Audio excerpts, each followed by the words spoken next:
Dans ce journal en version française, tout de suite. Programme appui institutionnel au secteur des infrastructures et du programme d'appui au service de l'ordonnateur national du FED, de conventions de financement entre l'Union européenne et la République de Madagascar ont été signés aujourd'hui. Reportage. Le programme appui institutionnel au secteur des infrastructures fait partie du secteur de concentration infrastructure du programme indicatif national ou PIN 2014-2020 de l'Union européenne à Madagascar. Sur le total de 518 millions d'euros du PIN, le montant alloué au secteur des infrastructures est de 230 millions d'euros distribués comme suit. Rocadest d'Antananarivo pour une contribution de 4 992 000 euros à un cofinancement total de 62 992 000 euros.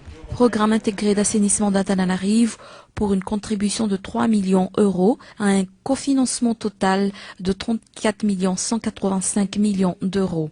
Projet de désenclavement et d'assainissement des quartiers prioritaires d'Antananarivo, phase 3, Lalakil 3, pour une contribution de 3 millions d'euros à un cofinancement total de 26 370 000 euros. Programme de modernisation routière RN6 et RN13 pour une contribution de 116 600 euros à un cofinancement total de 235 millions d'euros. Programme de modernisation routière RN9 et RNT12A, contribution Union européenne estimée à 40 millions d'euros. En outre, les projets suivants sont en cours de formulation. Construction de la ligne à haute tension Antananarivo-Tamatave, projet de réhabilitation de l'alimentation en eau d'Antananarivo, ligne de crédit pour la promotion des énergies renouvelables et l'efficacité énergétique. Le présent programme d'appui institutionnel a pour but d'appuyer l'État malgache et ses ministères techniques et d'améliorer la capacité d'absorption des secteurs concernés en vue de la mise en œuvre efficiente de la programmation du 11e FED.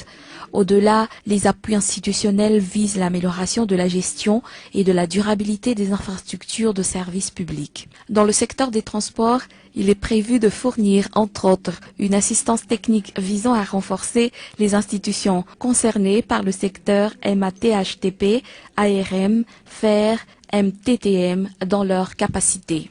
En ce qui concerne le secteur de l'énergie, les appuis seront dirigés vers le ministère de l'Énergie et des Hydrocarbures pour ce qui concerne l'objectif de renforcement de l'attractivité du secteur de l'électricité en direction des investisseurs privés. Enfin, dans le secteur de l'eau et de l'assainissement, il est envisagé de réaliser une étude technique et institutionnelle pour le compte du MEH en vue de l'appuyer dans la réorganisation du secteur. Au total, 24 milliards d'ariages, soit 6 millions d'euros, vont être alloués à ce programme. Concernant le programme complémentaire d'appui à l'ordonnateur national, avec un montant de 8 milliards d'ariages, soit 2 millions d'euros, l'objectif général de l'action est d'améliorer l'impact et l'efficacité de la coopération au développement de l'Union européenne à Madagascar dans les 3 secteurs de concentration du 11e FED, gouvernance, développement rural et infrastructure en support au développement économique. Le ministre de l'économie et des finances malgache, ordonnateur national du FED, et l'ambassadeur de l'Union européenne à Madagascar ont procédé à la cérémonie de signature de ces 2 conventions.